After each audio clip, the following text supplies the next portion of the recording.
Vous êtes les bienvenus dans ce journal dont voici les grandes articulations. Le barreau de Guinée ouvre son grand chapitre. Conakry, carrefour des grandes personnalités du droit et des affaires, devient le centre de l'attention internationale. Les droits de l'homme et la promotion d'un climat d'affaires favorable seront au cœur des discussions. À Bakou, la Guinée s'engage dans les travaux de la COP 29. Une délégation guinéenne sur place prête à défendre les intérêts écologiques du pays, les négociations climatiques et la création de partenariats stratégiques sont au programme. Au cœur de la savane guinéenne, un projet culturel en gestation à Kouroussa, lancement de la construction d'un centre dédié à la valorisation du Dundouba, un patrimoine du Amana, la danse des hommes forts préservée et célébrée. Bonsoir à tous, bienvenue dans ce journal que nous ouvrons sur ce décret D 2024-0211 PRG CNRD SGG portant nomination d'un cadre au ministère des Transports. Le président de la République, vu la charte de la transition, décrète. Article 1er. M. Paul Moussa Diawara, économiste, est nommé directeur général de la marine marchande.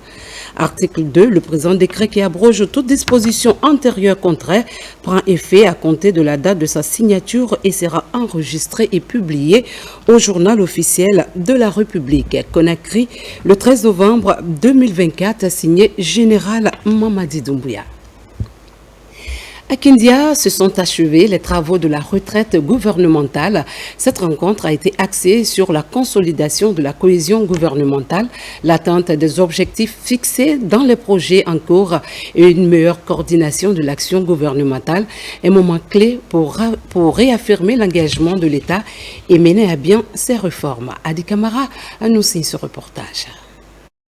Le gouvernement se démène à travers des actions concrètes pour réaliser ces projets de développement, d'où cette retraite organisée par le secrétariat général du gouvernement sous la direction du Premier ministre. Ici au camp Samouréa, les 3 jours auront permis d'échanger sur des sujets pertinents orientés vers l'action, histoire de consolider leur stratégie pour insuffler un dynamisme nouveau au développement de la Guinée. Dans son discours, le Premier ministre insiste sur l'importance de renforcer la cohésion gouvernementale.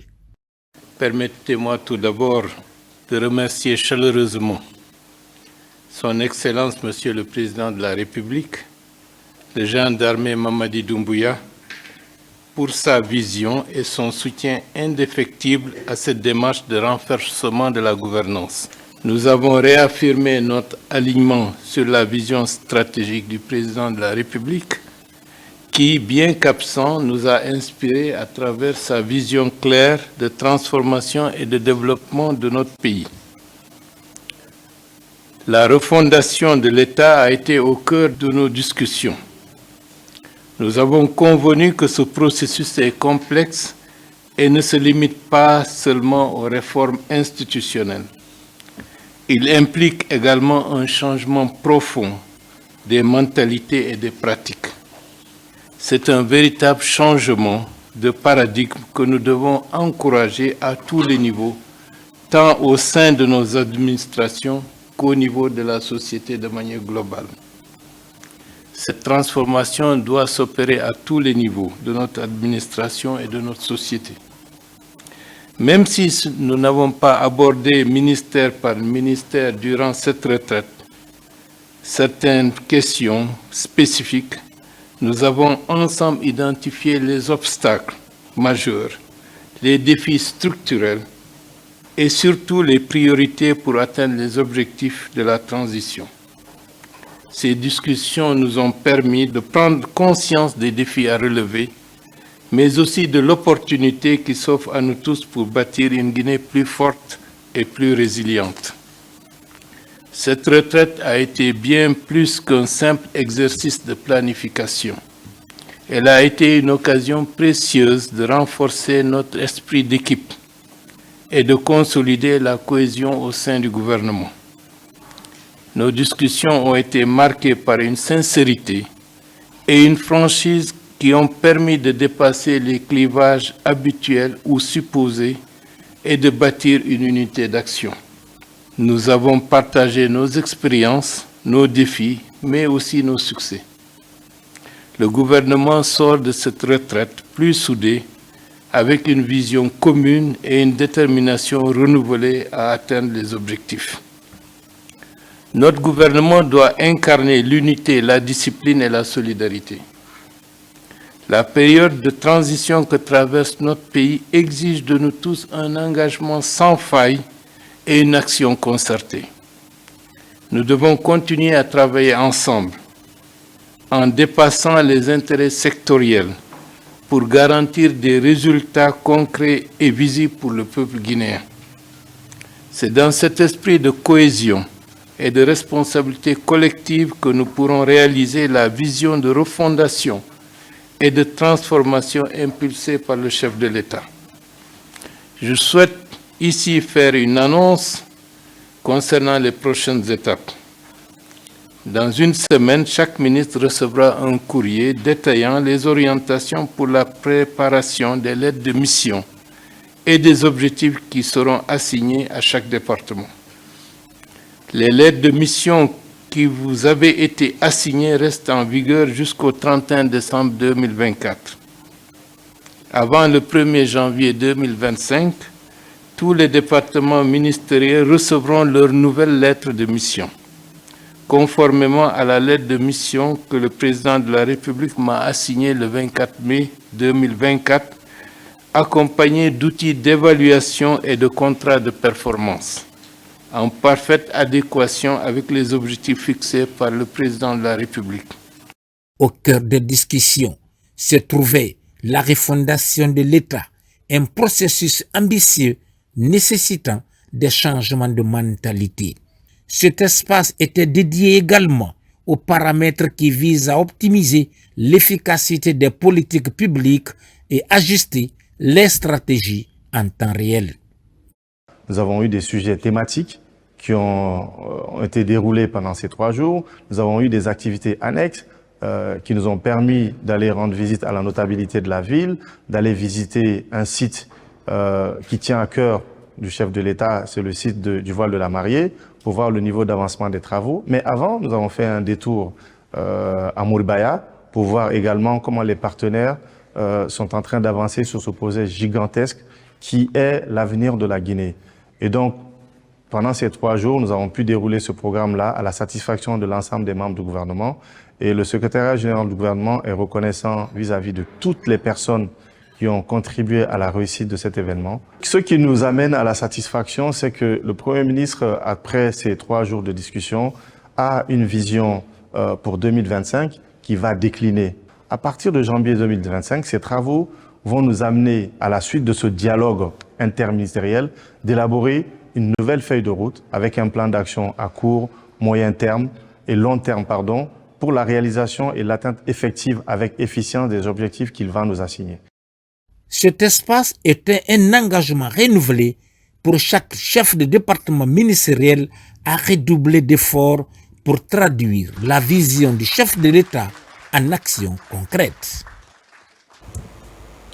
À l'international, un sommet extraordinaire réunit les nations arabo-musulmanes en Arabie Saoudite pour discuter de la situation en Palestine et au Liban. Sous l'impulsion du roi saoudien, les pays partageant la foi islamique se sont donné rendez-vous pour échanger sur des questions géopolitiques. La Guinée, fidèle à ses principes de paix et de solidarité, a partagé sa position sur ces enjeux. Plus de détails avec Djené Ansané. Ce sommet extraordinaire se propose de recueillir les propositions des pays musulmans et des États membres de l'OCI, organisation de la conférence islamique face à l'escalade de violence au Liban et en Palestine. Le monde arabo-islamique a adopté une résolution saluant les efforts de médiation dans cette crise et appelant un cessez-le-feu immédiat. Au cours de cette rencontre, le chef de la diplomatie guinéenne a délivré le message du président de la République, le général Mamadi Doumbouya. Sa Majesté le roi Salman bin Abdelaziz Al Saoud et le prince héritier Mohamed Ben Salman ont adressé une invitation à son Excellence le général d'armée Mamadi Doumbouya, président de la République de Guinée, pour participer au sommet extraordinaire de la communauté arabe et islamique, pour traiter d'une question extrêmement importante, la paix dans le monde, l'extinction des foyers de conflit, notamment au Moyen-Orient. Le président a reçu cette invitation et m'a fait l'insigne honneur de le représenter avec son message. La Guinée a présenté son message, le message de paix pour le monde entier et particulièrement pour les foyers de tension. Je dois ajouter que j'ai eu aussi l'insigne honneur d'être reçu par le prince Ben Salman, Mohamed Ben Salman, qui m'a chargé de transmettre 2 phrases au chef de l'État. Il a dit, premièrement, je suis de la même génération que votre président, donc nous pouvons nous comprendre. Deuxièmement, nous avons les mêmes visions pour nos pays respectifs. Et pour cela, nous devons travailler ensemble pour que chaque pays arrive à ses buts. Une position clairement exprimée et que partagent beaucoup de pays membres. Le chef de la diplomatie s'est également entretenu avec la communauté vivant à Riyad. Les compatriotes lui ont exprimé leur gratitude par rapport aux efforts constatés dans le pays dans le cadre de la refondation. Les Guinéens de Riyad ont mis l'occasion à profit pour remercier et féliciter le chef de l'État pour toutes les actions diplomatiques mises en œuvre, favorisant le retour de la Guinée sur la scène internationale. En marge de la retraite gouvernementale, le Premier ministre, accompagné de son gouvernement, s'est rendu sur le site de Tabili où le Prytanée militaire sera bientôt construit. Cette visite visait à évaluer l'avancement des travaux. Ce projet phare apporté par le ministère de la Défense nationale témoigne de la volonté du président de la République de renforcer l'infrastructure éducative et militaire du pays. Caporal Mabinti Keita, correspondante de la presse militaire. C'est sous cette pluie que les membres du gouvernement se sont rendus cet après-midi à Tabili sur le site devant abriter le Prytanée militaire de Guinée. Ce, en marge de la retraite gouvernementale à Kindia. Conduite par le Premier ministre, chef du gouvernement, cette visite de terrain avait pour objectif de s'enquérir du niveau d'avancement des travaux entamés par les autorités de la transition depuis un certain temps. Je constate que les travaux sont avancés. L'ampleur est gigantesque et je pense que tout ce qui est en train d'être fait a été conçu selon une stratégie élaborée à l'avance. Il n'y a pas d'improvisation. Ici, c'est un site stratégique par excellence. En plus d'être une école, d'être un centre de formation, c'est aussi un lieu stratégique pour l'autorité, que ce soit aujourd'hui, demain ou après-demain. Je suis très satisfait des avancées et je sais qu'il y a une rigueur et une diligence que les militaires sont en train de faire. Il faut que les civils apprennent des militaires cette discipline, cette rigueur, ce sens de responsabilité. Ce n'est qu'avec cela qu'on peut construire quelque chose qui restera dans le temps et qui fera honneur à ceux qui le construisent. Ce temple du savoir va recevoir les futures élites du pays dans le cadre de l'apprentissage des connaissances militaires et des valeurs citoyennes. Les entreprises évoluant sur le site s'activent pour la finalisation des travaux.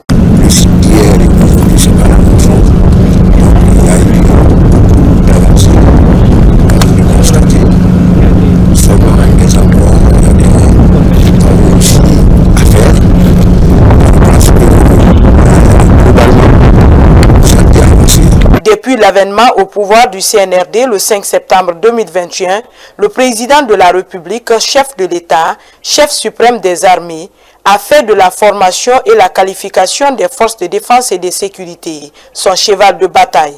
Bâtie sur une superficie de 15 hectares, la plateforme de Tabili s'inscrit dans cette vision. Elle devrait contribuer au renforcement des capacités des enfants de troupes et à la montée en puissance des forces armées guinéennes. Autre sujet, un atelier de couture entièrement équipé a été remis ce matin à un groupe de jeunes rapatriés dans le quartier de Koloma Solo Primo. Ce geste s'inscrit dans les initiatives de la Direction générale du Fonds d'assistance aux Guinéens rapatriés destiné à soutenir la réinsertion socio-économique de ces jeunes et à leur fournir des opportunités d'autonomisation. Grâce à cet atelier, ces jeunes bénéficient désormais d'un outil concret pour se reconstruire et envisager un avenir plus stable. Makemedozo. Équipé de matériel et accessoires flambant neufs, cet atelier de couture est remis officiellement à un groupement de Guinéens rapatriés pour une réinsertion socio-professionnelle durable. Cette robe est un séduisant petit jet pour montrer leurs compétences aux donateurs, mais aussi aux futurs clients. Je suis très heureuse et très contente. Je suis trop fière de la personne que je suis devenue aujourd'hui. Parce qu'avant, je pensais que l'aventure, quand je suis revenue, que ça allait me détruire. Mais voir aujourd'hui qu'on me soutient jusqu'à ce que j'ai un atelier de couture, non, la joie est immense. Le projet est réalisé par la Direction générale du Fonds d'assistance aux Guinéens rapatriés, qui d'ailleurs n'est pas sa première activité d'accompagnement de cette couche vulnérable. En février dernier, nous avions procédé à la remise officielle d'un centre de prestation de services informatiques à Koya, à un groupement des Guinéens rapatriés. Ensuite, au mois de mai, c'est un autre groupement de nos jeunes compatriotes rapatriés qui avait bénéficié de motos. Nous voilà réunis de nouveau pour la remise officielle d'un atelier de couture. La fréquence de ces cérémonies témoigne de l'intérêt que le gouvernement guinéen accorde à l'accomplissement pour la réinsertion socio-professionnelle durable de nos compatriotes rapatriés. L'accueil, l'orientation et l'accompagnement des Guinéens rapatriés faisant partie des activités phares de notre direction, nous faisons de la création d'activités génératrices de revenus en faveur des Guinéens rapatriés notre priorité afin de les encourager à rester dans le pays. Depuis la création de la Direction générale du Fonds d'assistance aux Guinéens rapatriés, nous avons accueilli et enregistré dans nos bases de données 150 Guinéens rapatriés venant d'horizons différents. La réalisation de ces différents projets s'inscrit dans la dynamique d'un vaste programme d'accompagnement pour favoriser la réinsertion socio-professionnelle de nos compatriotes rapatriés. Un programme présidentiel réalisé par le ministère des Affaires étrangères. Le lancement de la tournée des équipes techniques de suivi des recommandations issues des assises nationales a eu lieu ce matin au Palais de la Colombe. Cette tournée, placée sous le signe de l'évaluation et de la mise en œuvre des recommandations, a vu les membres du comité parcourir plusieurs ministères. Leur objectif est de s'assurer de l'état actuel de l'application des recommandations formulées lors des assises. Ousmane Bangoura. C'est une tournée de la commission chargée du suivi de la mise en œuvre des recommandations dans les départements ministériels et institutions du pays. L'initiative est du comité technique des assises nationales. Ces tournées suscitent déjà un réel intérêt. La pertinence des sujets abordés lors des séances d'échange constitue un atout majeur. On souviendra que les populations ont été écoutées en 2022. Ils se sont exprimés sur ce dont ils ont été victimes ou témoins dans le cadre du processus de réconciliation nationale engagé par le président de la République. Alors aujourd'hui, des recommandations ont été formulées et des instances en charge du suivi ont été mises en place et placées sous l'autorité du Premier ministre chef de gouvernement. Il est donc du devoir des autorités publiques de veiller à ce que les populations exprimées à la base soient matérialisées par des actes. Alors c'est dans ce cadre que cette tournée a été initiée pour évaluer ce qui a été fait dans le cadre des recommandations des assises nationales. De la primature au ministère des Affaires étrangères, en passant par la justice et des droits de l'homme, partout, les cadres se disent outillés à relever les facteurs bloquants en vue de faciliter le vivre ensemble dans le pays. Il s'agit de la vie des personnes et le but final, c'est la réconciliation, c'est l'apaisement. Vraiment, c'est la quiétude sociale et pour cela, il faut vraiment que chacun y mette du sien, qu'on se pardonne. Nous avons recueilli le maximum d'informations que les membres de la commission recherchent auprès du ministère des Affaires étrangères. La deuxième recommandation, c'était de renforcer les ressources infrastructures et humaines et financières pour faciliter l'accès des populations aux services sociaux de base à Conakry et à l'intérieur du pays. Donc on a lu les activités qui ont été exécutées par rapport à ça. Le directeur de cabinet adjoint de la primature, au nom du Premier ministre, chef du gouvernement, invite les membres du dit comité à toujours inscrire la question de réconciliation nationale au centre de leurs actions. Nous avons reçu le comité et nous avons fait la revue élément par élément de ces 13 recommandations et l'évaluation en est sortie qu'il y a eu des recommandations qui ont été effectivement mises en œuvre par la primature. Certaines sont en cours de réalisation et d'autres restent encore à réaliser, mais qui sont conditionnées à un certain nombre de préalables. Alors, nous attendons le retour du comité pour donner à la primature la voie à suivre pour que les restes des recommandations soient mises en œuvre. Mais en même temps, nous avons assuré l'accompagnement de la primature sous le leadership du chef de l'État à ce que les 45 points, et même si ces éléments ne sont pas de la primature, soient suivis parce que la primature est en charge de la mise en œuvre de la politique publique définie par le chef de l'État. Durant 10 jours, ces acteurs vont sillonner l'ensemble des départements ministériels et institutions du pays dans le but de faciliter ce processus de suivi de ces 45 recommandations issues des assises nationales.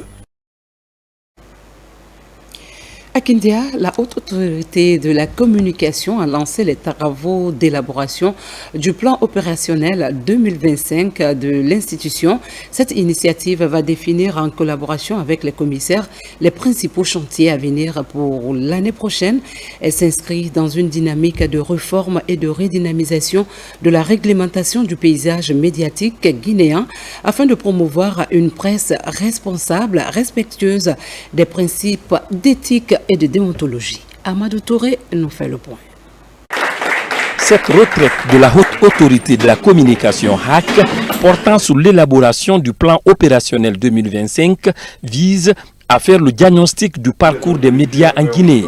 Pendant 3 jours, les commissaires présents à cette rencontre vont méditer sur l'avenir de la presse, mais également les dispositions à prendre pour des médias responsables et respectueux des principes d'éthique et de déontologie. Pour parler de l'avenir, il faut s'adosser au passé.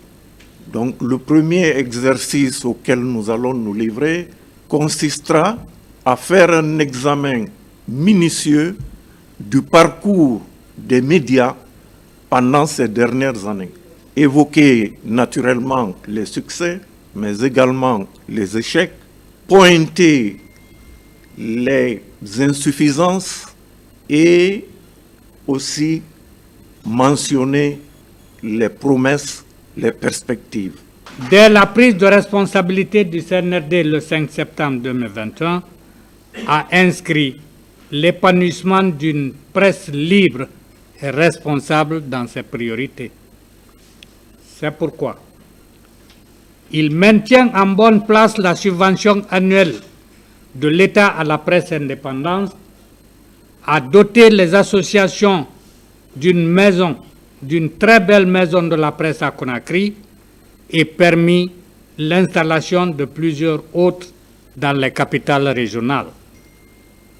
À cela s'ajoute la nomination de maints hommes et femmes de médias à des postes importants de l'administration guinéenne et dans les ambassades de Guinée à l'étranger. Selon le président de la Haute Autorité de la Communication HAC, le choix de Kindia découle du constat de paix et de responsabilité dont font preuve les médias de cette ville cosmopolite. Si nous avons choisi Kindia, ce n'est pas par simple hasard. C'est une ville paisible.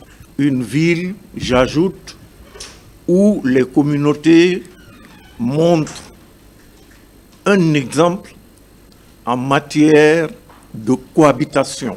Depuis 4 ans que nous sommes en fonction, nous n'avons jamais reçu une plainte ni d'une autorité, ni d'un citoyen de Kindia contre un média ou contre un journaliste. Cet exemple de responsabilité de la presse de Kindia veut être capitalisé par la HAC, surtout dans les perspectives des échéances électorales à travers des conclusions qui résulteront de ces travaux. Ce matin, le barreau de Guinée a lancé les activités de sa rentrée solennelle, marquée par une formation qui a réuni avocats guinéens et étrangers. Plus d'une dizaine de délégations internationales sont arrivées à Conakry, transformant la capitale en un carrefour de personnalités du droit et du monde des affaires. Les échanges porteront sur les droits de l'homme et la promotion d'un climat des affaires favorable. Tchardo Younoussaba, reportage. Le barreau de Guinée est des segments incontournables de l'appareil judiciaire, compte tenu de son importance dans l'édification de l'état des droits. La corporation organise sa rentrée solennelle à l'image des magistrats. Ce moment est dédié à la présentation du métier d'avocat et de son rôle dans le jeu démocratique. À cette occasion, une série d'activités est initiée. Elle commence par cette formation. De nombreuses thématiques sont développées par des avocats et universitaires de renom, des avocats guinéens et étrangers venus des pays de tradition francophone. Au regard de la qualité des participants et de l'engagement de tous, je suis persuadé que les enseignements pertinents qui sortiront de cette session nous permettront à chacun de nous de jouer sa partition pour le rayonnement des droits dans notre pays. Près d'une vingtaine de pays a déjà répondu à l'invitation du barreau de Guinée. Il s'agit d'un espace d'échange scientifique et de partage d'expériences entre les avocats, les ordres professionnels, les magistrats, le milieu des affaires et les universitaires. Ce moment revêt une importance particulière car il symbolise le renouvellement de notre engagement envers notre profession, la justice et la société que nous avons pour mission de servir. Il constitue également une précieuse opportunité de rappeler les raisons qui nous ont conduits à embrasser cette voie exigeante mais exaltante, celle de défendre les droits fondamentaux, de garantir l'équité et de porter la voix de ce que l'injustice réduit au silence. Vous avez choisi comme thème le droit comme instrument de sécurité des personnes et de développement des entreprises. Nul doute que le choix de ce thème exprime le souci constant du barreau et de chacun de ses membres que le droit occupe et continue d'occuper une place centrale dans nos sociétés en développement.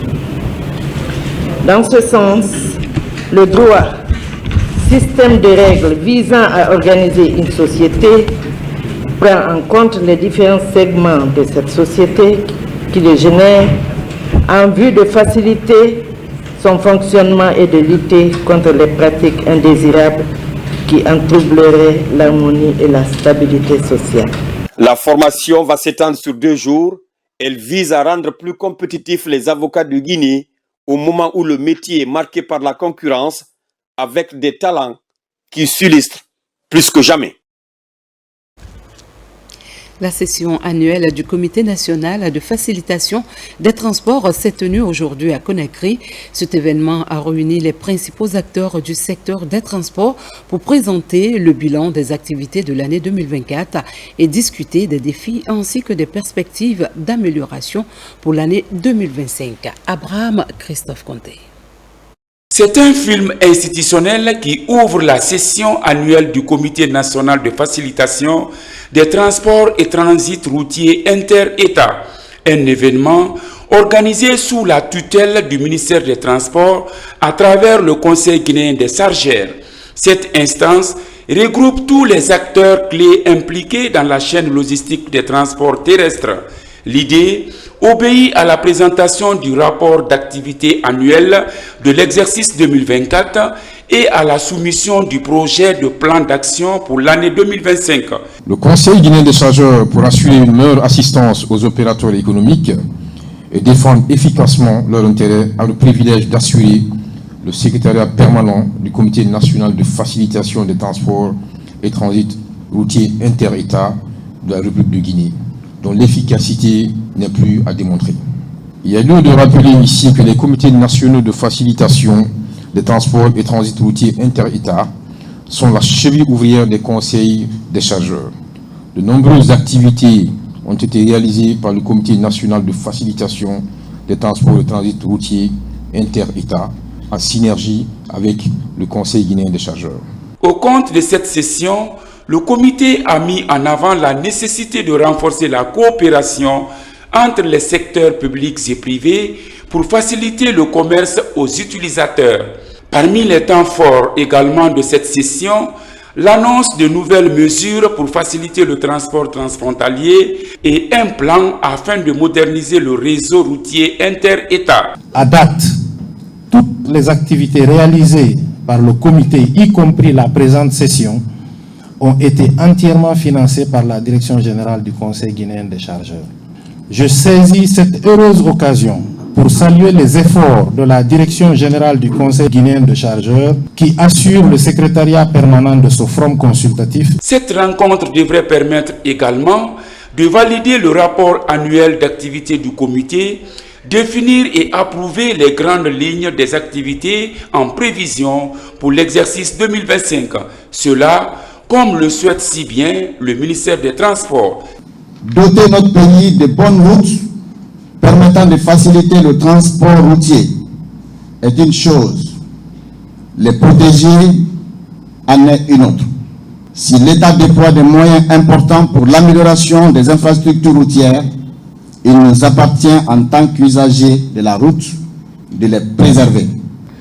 Depuis son installation le 13 décembre 2019, le Conseil guinéen des chargeurs a mené plusieurs actions à travers le secrétariat permanent du Comité national de facilitation par le déploiement des missions d'information et de sensibilisation des agents publics en charge du contrôle routier et des usagers sur nos axes routiers interurbains et inter-États pour lutter contre les pratiques anormales et fluidifier le trafic sur les corridors routiers inter-États définis par la CEDEAO.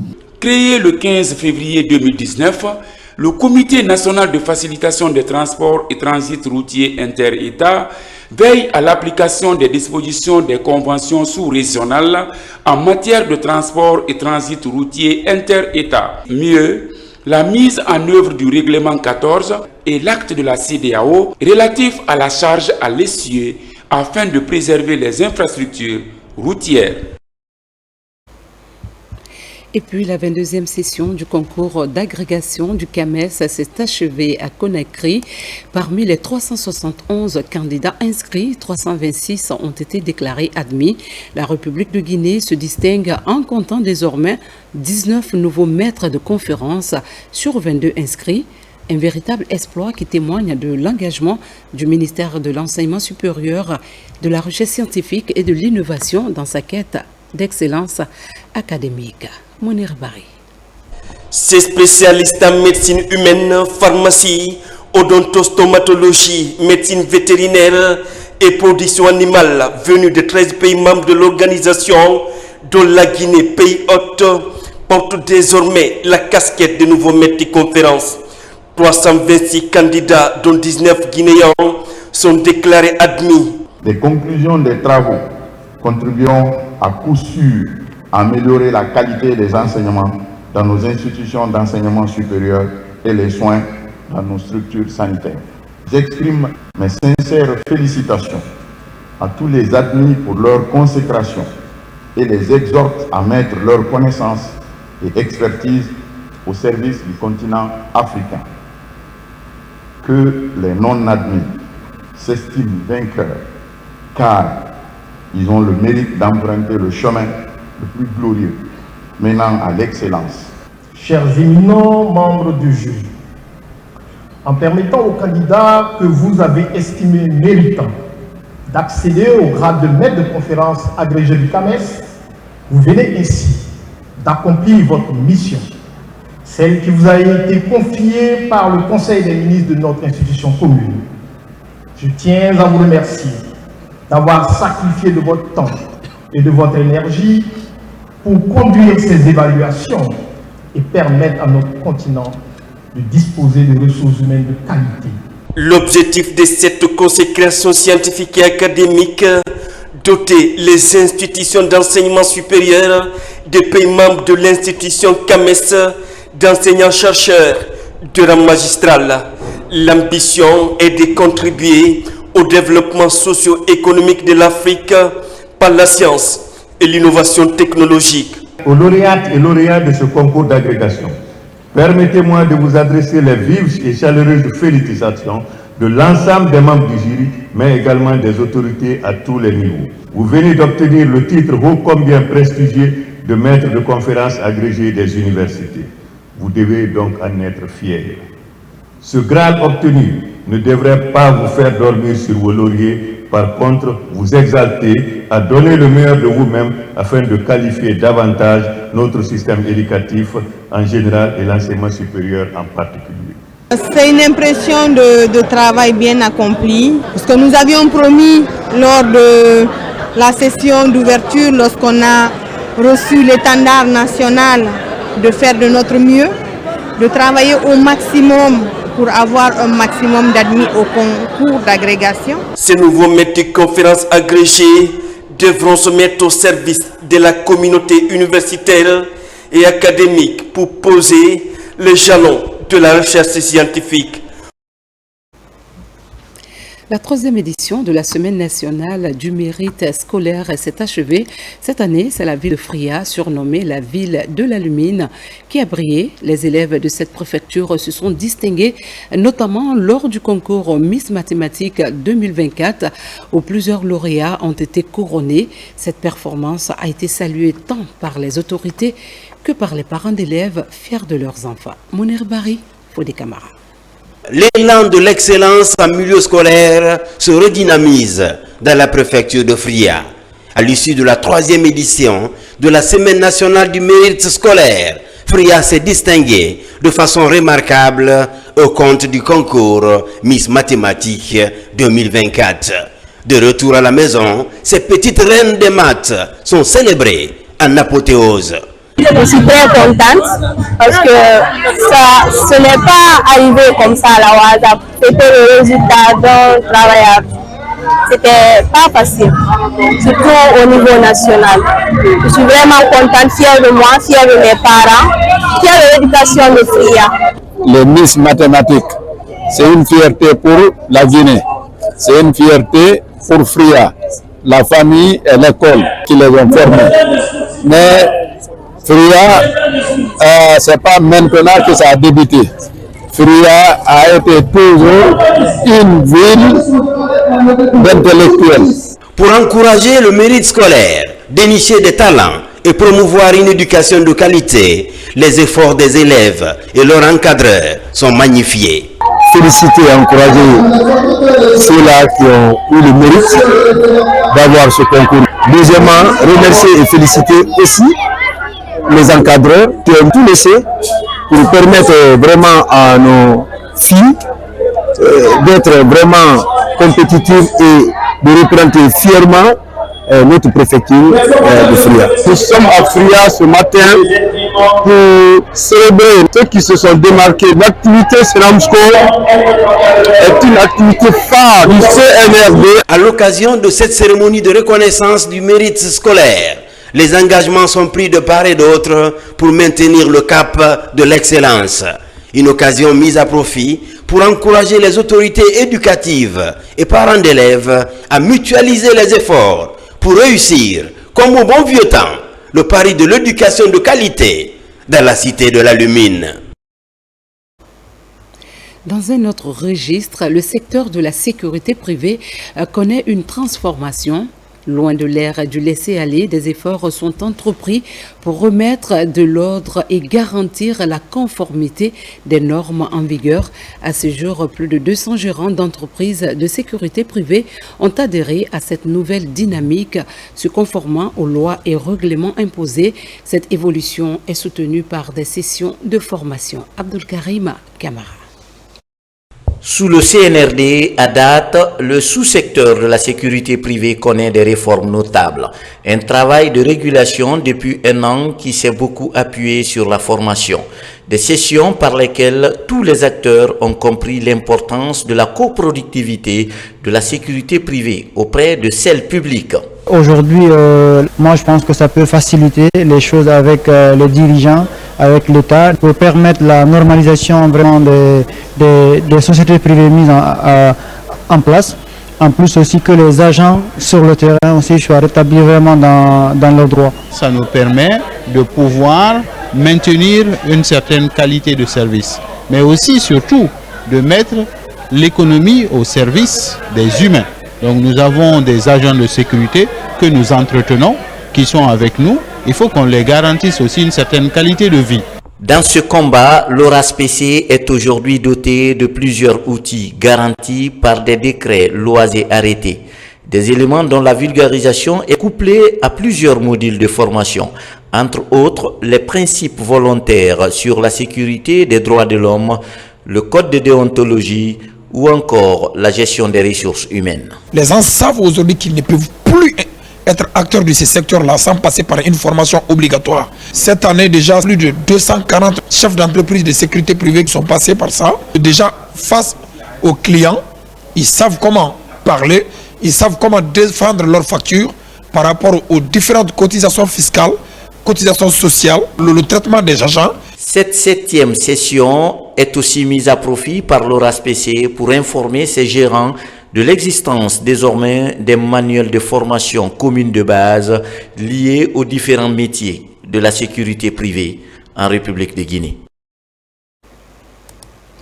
À Kankan, la mise en service du centre de diagnostic avancé et de cardiologie interventionnelle est en bonne voie. Construit par la Caisse nationale de sécurité sociale, ce centre de santé de pointe voit ses techniciens procéder aux essais de certains équipements tout en installant des appareils de dernière génération. Lors d'une récente visite dans la région, le ministre du Travail et de la fonction publique a visité le site. Mamadi Terna Kamisobo. Région la plus peuplée du pays, la Haute-Guinée avait besoin d'infrastructures sanitaires dignes de nom pour répondre aux soucis pressants de santé de sa population. Ainsi, la dimension sociale du programme de gouvernance du chef de l'État répond à cette préoccupation avec l'ouverture prochaine du centre de diagnostic avancé et de cardiologie interventionnelle de Kankan. La construction entièrement terminée, le ministère du Travail et de la fonction publique, à travers la Caisse nationale de sécurité sociale qui porte le projet, s'attelle désormais à son équipement. Le matériel de dernière génération en cours d'installation rassure les habitants de Nabaya. Je remercie le chef de l'État, le président de la République, le général Mamadi Doumbouya, le fait de penser à trouver un bijou comme ça là pour la région de Kankan, qui n'est pas encore, même dans la sous-région, il n'y en a pas. Donc nous, on peut seulement les remercier le gouvernement et le CNRD de tout ce qu'ils sont en train de faire pour la santé.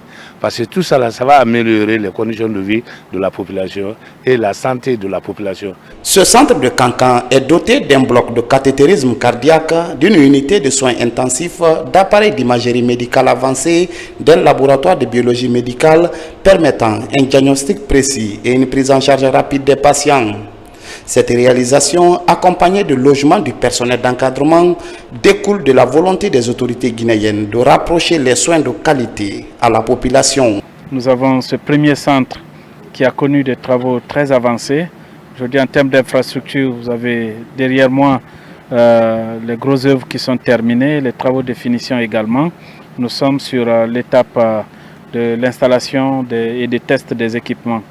Vous savez que c'est un centre multifonctionnel. Son opérationnalisation va améliorer significativement les conditions de santé des populations de Nabaya. Et ça va limiter désormais les évacuations sanitaires. Ça va même réduire aussi la mortalité dans cette région. Financé sur fonds propres de la CNSS grâce à un redressement opéré au sein de l'institution de couverture sociale par la direction générale, les centres de diagnostic et d'imagerie médicale en construction dans le pays incarnent la vision futuriste des autorités de la transition.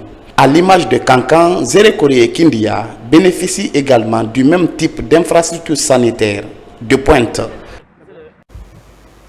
La campagne de vaccination gratuite contre la rougeole se poursuit à travers le pays et cible 25 districts sanitaires sous la direction du programme élargi de vaccination. Cette opération vise les enfants de 9 mois à 5 ans. Dans chaque district, les agents vaccinateurs travaillent sans relâche, administrant les doses pour assurer la santé et la sécurité des plus jeunes. Tchernomarofba. La campagne de vaccination contre la rougeole lancée en fin de semaine par le chef du gouvernement a séguiri connaît un engouement. Dans les 25 districts sanitaires identifiés par le programme élargi de vaccination, les agents vaccinateurs sont dans les ménages. Les enfants de 9 mois à 5 ans sont les cibles de cette opération. Ici à Conakry, précisément dans la commune de Kaloum, au-delà des ménages, les écoles ont été parmi les choix de la direction communale de la santé pour toucher plus d'enfants. À date, Kaloum à 87%. Avec les enfants cibles après le dénombrement de programme PNLP, les 92 360 comme population cible. Et sur cette population cible, à date, nous avons pu atteindre les 87% sur la population qui a été allouée à Kaloum. Protéger les enfants de cette tranche d'âge de la rougeole se fait ressentir dans les 25 districts sanitaires déjà ciblés. Dans le district sanitaire de l'Abbé, les autorités sanitaires en appui avec les agents vaccinateurs passent de ménage à ménage dans le but de vacciner les enfants. Dans la savane guinéenne, dans le district sanitaire de Kankan, tous les acteurs sont mobilisés. Comme partout, les agents munis de fiches vaccinent les enfants de 9 mois à 5 ans. Donc au jour d'aujourd'hui, nous avons pu quand même vacciner 130 253 enfants. Et c'est ce qui fait une couverture vaccinale de 80%. Depuis qu'on a commencé cette activité, nous n'avons pas compris, nous n'avons pas encore arbitré des cas de refus, des cas de réticence ou bien ce qu'on appelle les maquis. Nous ici à Estoka, c'est des cas mineurs. Zérekoré, l'un des 25 districts sanitaires cibles, a connu aussi une adhésion des populations contre cette campagne de vaccination gratuite contre la rougeole. Les ménages, marchés et écoles ont été les endroits visités par les agents vaccinateurs. Pour le moment, au niveau des districts sanitaires de Zérekoré, nous sommes à J6 sur la campagne, on n'a pas encore notifié de refus. Et la campagne, normalement, elle doit finir aujourd'hui par rapport au chronogramme, mais vous savez, pour toute campagne, là, on ajoute quelques jours, on ajoute 2 ou 3 jours de ce que nous appelons les jours de ratissage. Donc, on ratisse demain, après-demain, voire jusqu'à vendredi, pour essayer de rattraper encore certains enfants qui ne sont pas vaccinés. Le programme élargi de vaccination a déployé les efforts pour la réussite de cette campagne 2024. Après ces journées de vaccination, un rattrapage est prévu dans les 25 districts sanitaires. Cap sur l'Azerbaïdjan où les travaux de la COP29 viennent de commencer. À Bakou, la capitale, une délégation guinéenne s'active déjà sur le terrain. En plus de participer aux négociations sur les enjeux climatiques mondiaux, cette mission renforce les partenariats avec divers acteurs techniques et financiers. L'enjeu est de taille. Trouver des opportunités concrètes pour les projets environnementaux. Mamadou Alpha Baldé, envoyé spécial. 80 000 participants, une centaine de pays, des chefs d'État et de gouvernement. La COP sur les changements climatiques reste le plus grand rendez-vous mondial sur le climat. Cette année, les débats seront portés sur le marché carbone, l'accroissement des financements, notamment l'adaptation, avec des objectifs de mobilisation de 1000 milliards de dollars en faveur du climat à l'horizon 2030. On s'est engagé à réduire 69% de nos émissions dans notre contribution déterminée, mais selon l'évaluation, on n'a pas mobilisé beaucoup de financement. Donc il faudrait que vraiment la mobilisation soit là avec les pays. Pour cette 29e édition, ici en Azerbaïdjan, une délégation guinéenne participe aux travaux pour défendre la position de la Guinée et de l'Afrique, mais aussi tenter d'attirer le maximum de partenaires pour des projets durables en Guinée. Les travaux de cette COP29 ont très bien démarré. Les parties sont dans un bon état d'esprit pour parvenir à un consensus sur les questions liées au changement climatique. Également, en marge de ces travaux de la COP29, certains pays africains se sont réunis pour échanger sur des questions d'intérêt commun. Il s'agit en l'occurrence donc de la Guinée, la Mauritanie, le Sénégal et le Mali, tous membres de l'OMDS.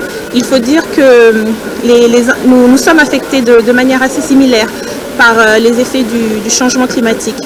Nous avons également échangé autour d'une question de grande importance pour la Guinée, pour notre sous-région, et il s'agit de la restauration et la préservation du massif du Fouta Djallon. Sous le leadership du président de la République, le général Mamadi Doumbouya, la Guinée entend mobiliser les acteurs internationaux pour la préservation du massif du Fouta Djallon. À Bakou, les débats seront intenses sur l'avenir de la planète. Pendant que l'accord de Paris reste la référence pour un monde au taux de réchauffement estimé à 1,5 degré, l'absence au plus haut niveau des principaux émetteurs témoigne de l'éloignement des positions entre les différents pays émetteurs et victimes des conséquences du réchauffement de la planète. Puisqu'on en parle, les autorités du pays prennent des mesures concrètes sensibles à l'impact du changement climatique. Elles exhortent désormais les communes à intégrer cet enjeu dans leur plan de développement local. C'est dans cette optique que des superviseurs régionaux et préfectoraux ont été recrutés et formés dans les régions de Kankan et Farana. Ces agents, désormais prêts à passer à l'action, viennent de recevoir des motos pour se déplacer facilement sur le terrain et assurer un suivi de proximité. Reportage Fodé Bangali Fofana, notre correspondant permanent dans la région. Au gouvernorat de Kankan, des motos destinées aux agents superviseurs recrutés et formés par l'ONG GAP, entendez groupe d'appui à l'autopromotion paysanne et à la protection de l'environnement. Il s'agit de mettre en œuvre des activités au niveau des communes pour que ces communes prennent en compte l'aspect changement climatique dans leur plan de développement local. L'Agence nationale de financement des collectivités ANAFIC met ces 9 motos à la disposition de l'ONG GAP pour les superviseurs préfectoraux des régions de Farana et Kankan. Il y a 5 pour Kankan, 4 pour Farana, au total 7. Plus 2 superviseurs régionaux, un superviseur de Kankan et un superviseur de Farana. Ces superviseurs, après leur recrutement, ont bénéficié d'une formation sur les 9 outils qui constituent la prise en charge des aspects climat dans les PDL des collectivités. À travers notre intervention, que les collectivités intègrent les aspects du changement climatique dans leur PDL, parce qu'au vu des réalités du temps, nous constatons que beaucoup de choses changent au niveau du climat. Cette année, ici en Haute-Guinée, plusieurs communautés rurales ont connu cette triste réalité d'inondation suite aux fortes pluies qui se sont abattues dans la région. Ce qui prouve à suffisance que ce changement climatique est une réalité dans notre pays. Il faudrait qu'on prenne ça en compte, surtout au niveau de nos collectivités locales. Parce que c'est des collectivités locales qui sont à la base. Les populations doivent être informées, sensibilisées. C'est un pas qui vient d'être franchi dans le cadre de ce projet de sensibilisation des acteurs locaux pour l'intégration des aspects du changement climatique dans la planification locale des collectivités. Direction vers Kawessi, dans la préfecture de Télémélé, où une étape vient d'être franchie avec la pose de la première pierre de 2 nouvelles infrastructures. Dans la même dynamique, une autre réalisation a été inaugurée, une école de 3 salles de classe qui permettra de meilleures conditions d'apprentissage aux enfants de la région. Alpha Essi Agaba. Pose de la première pierre des travaux de construction de 2 infrastructures sociales de base dans les localités de Tanene, Djougourou, dans Kawessi, préfecture de Télémélé. Il s'agit d'un centre Nafa et une maison des jeunes. Le salut est venu de la société CDM Chine et c'est l'AVT. Je remercie la direction de CDM Chine en particulier, avec qui nous collaborons.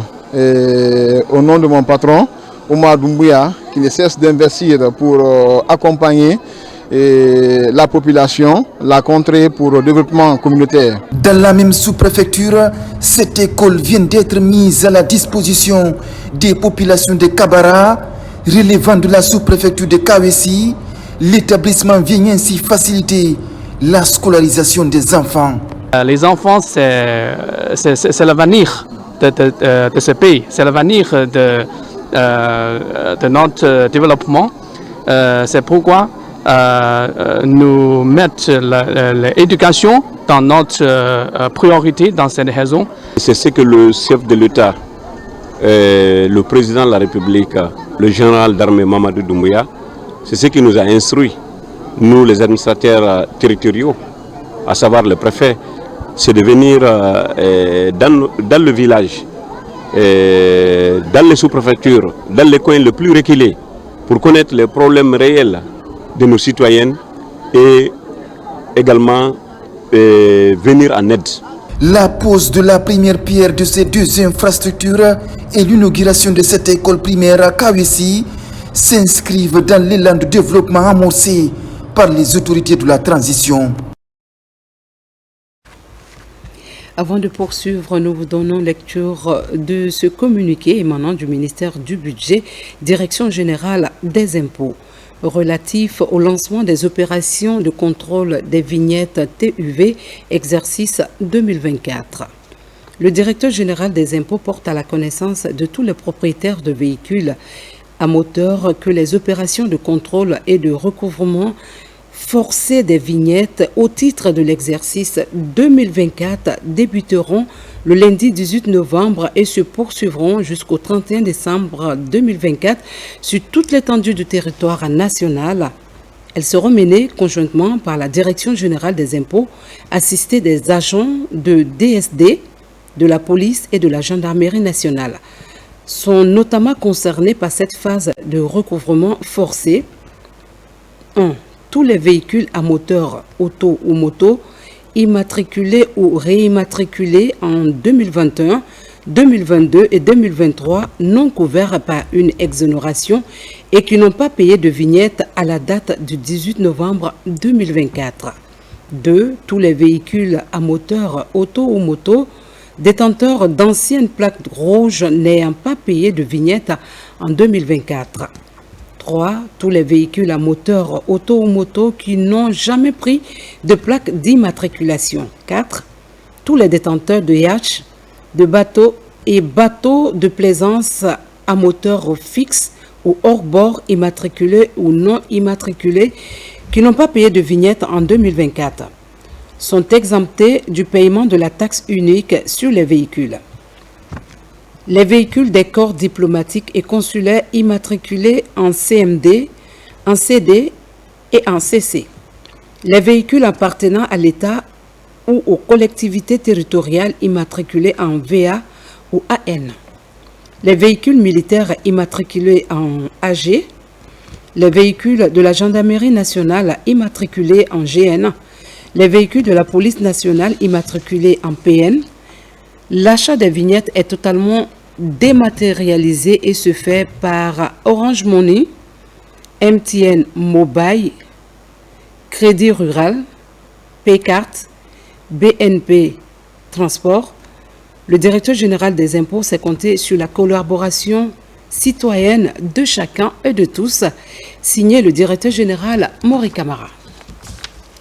Campagne de vulgarisation de l'avant-projet de la nouvelle constitution dans la région de Boké. Les émissaires du CNT ont lancé cette initiative avant d'aborder les réformes en faveur de l'éducation des élèves telles que prévues dans le texte. Par la suite, les émissaires ont rencontré les autorités administratives et les élus locaux pour fournir des informations détaillées sur ce document d'intérêt national. Younous Atawel Kamara. Les émissaires du Conseil national de la transition face aux élèves et encadreurs du collège et lycée Filira dans la commune urbaine de Boké. C'est pour vulgariser l'avant-projet de la nouvelle constitution. Il s'agit ici, par exemple, d'expliquer à ces jeunes élèves ce que la nouvelle constitution prévoit pour la qualification du système éducatif guinéen. Nous avons commencé par un cours sur la constitution, sur la patrie, l'amour de la patrie. Nous avons échangé sur ce que représente pour ces jeunes-là la constitution dont nous parlons aujourd'hui, l'avant-projet. Nous sommes venus apprendre aux jeunes de Guinée que la nouvelle constitution sera leur constitution et sera le socle du vivre ensemble pour tous les Guinéens. Ici, élèves et encadreurs ont posé leurs questions en vue de bien cerner les articles qui prennent en compte la promotion de l'éducation. Ils ont parlé des élèves en disant que une fois à l'université, ils vont contribuer pour des élèves pour qu'ils continuent leurs études jusqu'au niveau de doctorat. J'ai pu retenir beaucoup de choses de l'intervention de ces honorables, notamment les priorités sur cette nouvelle constitution. Donc, à savoir ici, surtout l'éducation. Je retiens que cette constitution-là, si une fois cela aboutit, ça promet vraiment d'être quelque chose de bon pour la jeunesse, pour les élèves guinéens en quelque sorte. Ensuite, c'est au tour des autorités administratives et des élus locaux de la préfecture d'être informés du contenu de ce document. Là également, de larges informations sur les innovations de cet avant-projet de la Constitution sont évoquées, notamment la candidature indépendante et le verrou pour éviter la modification de ce document. D'autres vulgarisateurs étaient du côté de Kindia. Leur séjour de travail les amène à multiplier les rencontres avec les différentes forces vives de cette ville réputée pour ses agrumes. Ensemble, ils abordent les grands enjeux de cette future loi fondamentale en échangeant et en écoutant les préoccupations des citoyens de Kindia. Sur place, Robert Siditono. La réunion de cadrage dans les zones traversées par les équipes de vulgarisation de l'avant-projet de la nouvelle constitution est l'une des activités phares du processus. C'est dans ces cadres que les émissaires du CNT dans la région administrative de Kindia ont conféré avec les différentes couches socio-professionnelles de la localité. Là, la délégation est largement revenue sur la planification du processus de vulgarisation de l'avant-projet de nouvelle constitution avant de partager avec eux les grandes lignes et innovations apportées dans ce test qui va régir la vie de notre nation. Je pense que les cadres que nous avons reçus sont tous en phase avec l'avant-projet de la nouvelle constitution. C'est notre constitution. Ce n'est pas une constitution taillée sur mesure. Ce n'est pas une constitution pour les uns et non pour les autres. C'est une constitution pour tous les Guinéens. Sincèrement, les autorités, les hautes autorités du pays, sous le leadership du général Mamadi Doumbouya, qui, il faut saluer ici la manifestation de sa volonté politique et même dire son engagement citoyen pour mettre la Guinée parmi les pays les plus démocratiques au monde. À la suite de cette rencontre, les cadres de la préfecture ont été aussi entretenus en vue de les édifier sur les enjeux de cette loi fondamentale en gestation. Ils nous ont répété leurs inquiétudes, leurs préoccupations et ils nous ont demandé d'aller au-delà de ce que nous avons écrit en formulant quelques propositions. Et puisque ce n'est pas cette équipe qui va examiner ces préoccupations, nous allons les transmettre là où cela doit être débattu et là où cela doit prendre une forme législative. Nous comptons très prochainement communiquer en ce sens auprès des collègues, des voisins, pourquoi pas auprès des enfants pour cette nouvelle constitution qu'on veut bien sûr mettre à notre disposition. La journée a été aussi marquée par cette rencontre avec les acteurs socio-professionnels, les personnes vivant avec un handicap, les représentants des partis politiques ainsi que les religieux et la société civile du Kenya. Il y a eu l'engouement aujourd'hui sur la thématique. J'espère que à partir d'aujourd'hui, tous qui sont venus ici ont compris l'avant-projet de la Constitution.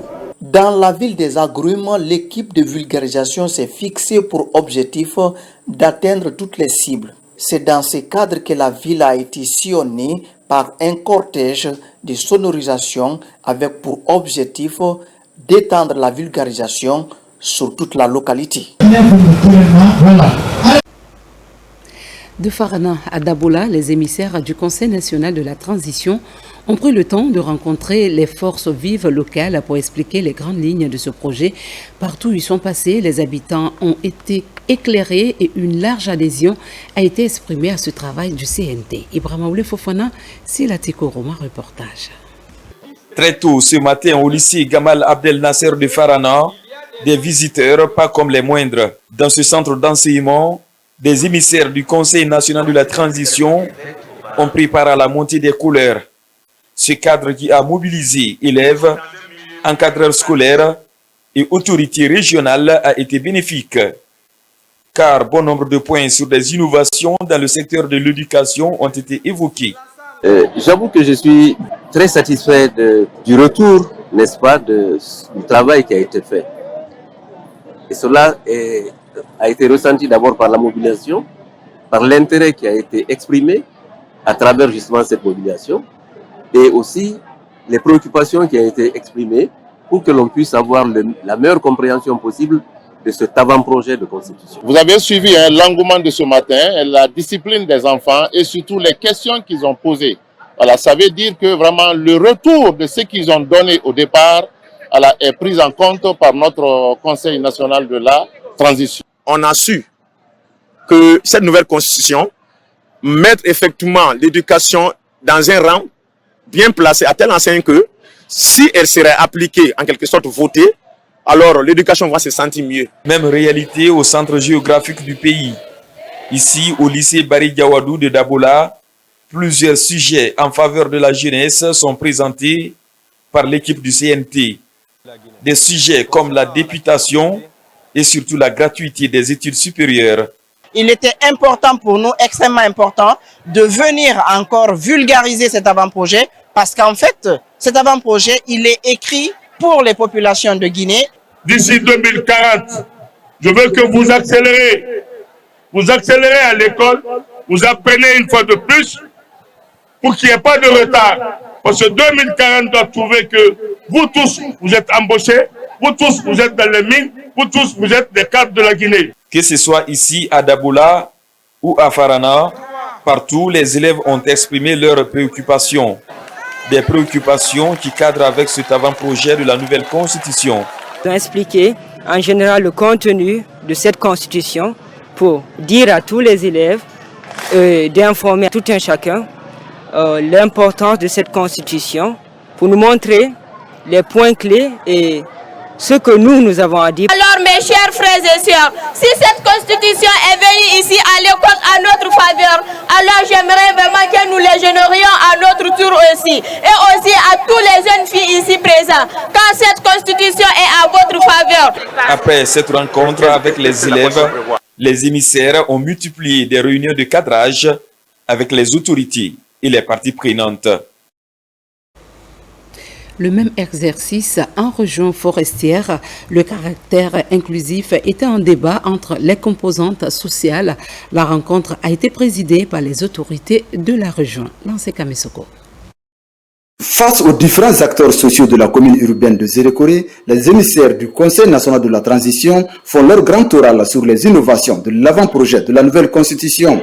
C'est pour bâtir la Guinée de demain avec la participation active de chaque catégorie sociale. Expliquer à la population en quoi cette constitution nous ressemble et nous rassemble. Et les innovations, on a eu le temps de les présenter, portant normalement sur les candidatures indépendantes, les bourses de master gratuites pour les étudiants, la proportionnelle uninominale désormais qui passe de 1 tiers à 2 tiers et beaucoup d'autres innovations. Nous attendons d'abord leur adhésion, mais ce qu'on a de plus envie, c'est leur contribution. On a dit qu'on a un avant-projet de constitution, donc pour nous, c'est leur participation qui nous intéresse plus. Chargés de maintenir la stabilité dans la région, les autorités administratives rappellent aux participants les enjeux de l'avant-projet de la nouvelle constitution dans la construction d'une Guinée unie et prospère. Aujourd'hui, nous sommes réunis pour un moment historique, un moment qui marque une nouvelle étape dans notre quête pour bâtir une nation forte et juste et prospère. C'est une initiative essentielle pour le renforcement de notre démocratie, pour la consolidation de nos institutions et pour le développement de la Guinée. Le sujet qui nous regroupe ici, il est important et il est pertinent. Il s'agit de la vie de la nation, la vie du peuple de Guinée. Qui parle de constitution, parle des règles qui régissent le fonctionnement d'un État de droit. Les échanges sur les points innovants de l'avant-projet de la nouvelle constitution font espérer plus que jamais les participants. C'est très important le fait d'assurer les cadres, la population, les sages et toutes les couches sociales par ce travail qui a été fait aujourd'hui. Moi, je l'apprécie très bien. La révision constitutionnelle, les 30 ans, moi j'estime que les 30 ans là sont un peu trop.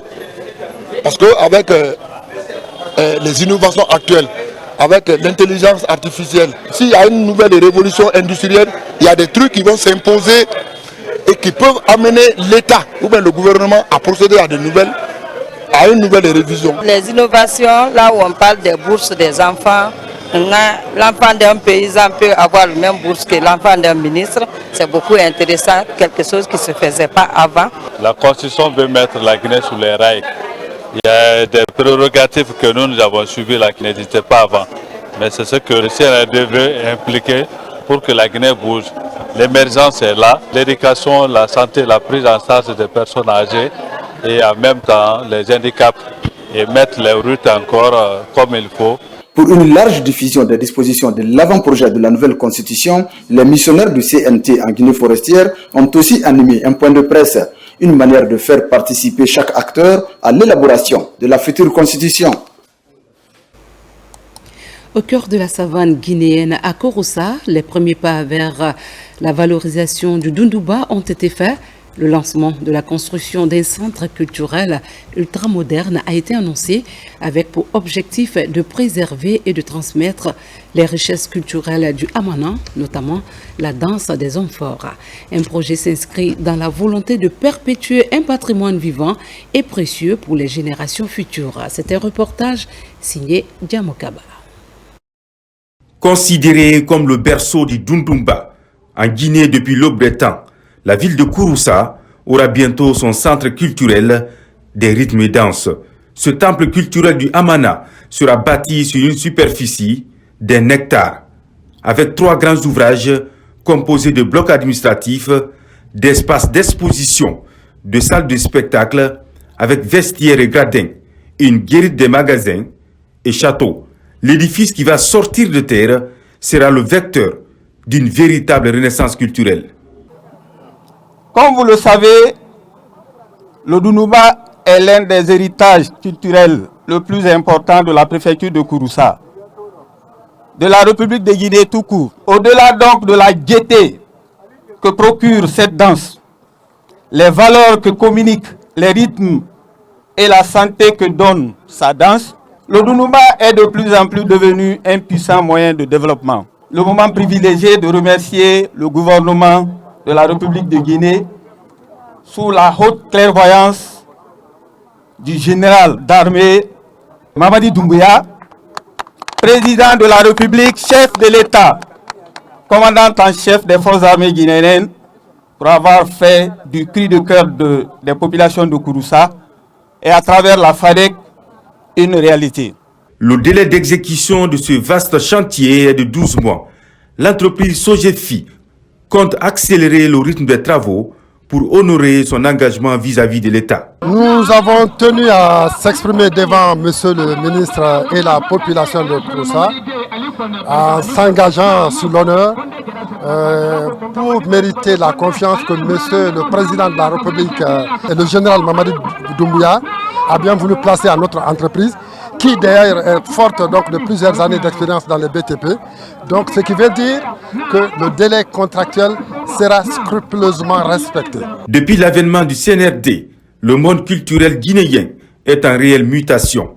Un engagement du président de la République, général Mamadi Doumbouya, pour faire de la culture une poste de recettes et un tremplin contre le chômage. En prenant la parole ici sur ce site qui verra pousser dans les jours à venir, dans les semaines à venir, dans les mois à venir, une belle infrastructure dédiée à la promotion des rythmes et danses de Amana Kouroussa à travers un important je dirais majestueux centre culturel, j'aimerais vous parler avec mon cœur pour mettre en avant l'importance que le président de la République, le chef de l'État, le chef suprême des armées, le général Mamadi Doumbouya accorde à la promotion et à la valorisation de la culture guinéenne. Quand je le dis, ce n'est pas de la flagornerie, ce ne sont pas des paroles laudatives, ce sont des faits. J'aimerais donner juste 2 exemples. Le premier, c'est l'un des rares présidents en Afrique, sinon dans le monde, à avoir institutionnalisé le port du textile local lors des conseils des ministres. Vous n'en trouverez pas ailleurs. Le centre qui va être construit ici sera l'expression des arts vivants. Ce sera l'expression de la danse Dundumba. La danse Dundumba, ce n'est plus qu'une simple danse folklorique. Chaque rythme, chaque pas, chaque geste rappelle notre identité nationale. C'est donc un symbole de notre identité nationale. La danse Dundumba, c'est un héritage parce que transmis de génération en génération. La construction de ce centre culturel des rythmes et danses de Amana est un signal fort pour le renforcement de l'apprentissage du Dundumba sous toutes ses formes. Une façon d'ouvrir la Guinée au monde pour la vulgarisation de ce patrimoine ancestral qui résiste encore au temps. Hommage à la Guinée, notre paradis, terre de richesse et d'innovation. Passez une belle soirée sur les antennes de la télévision nationale. À demain.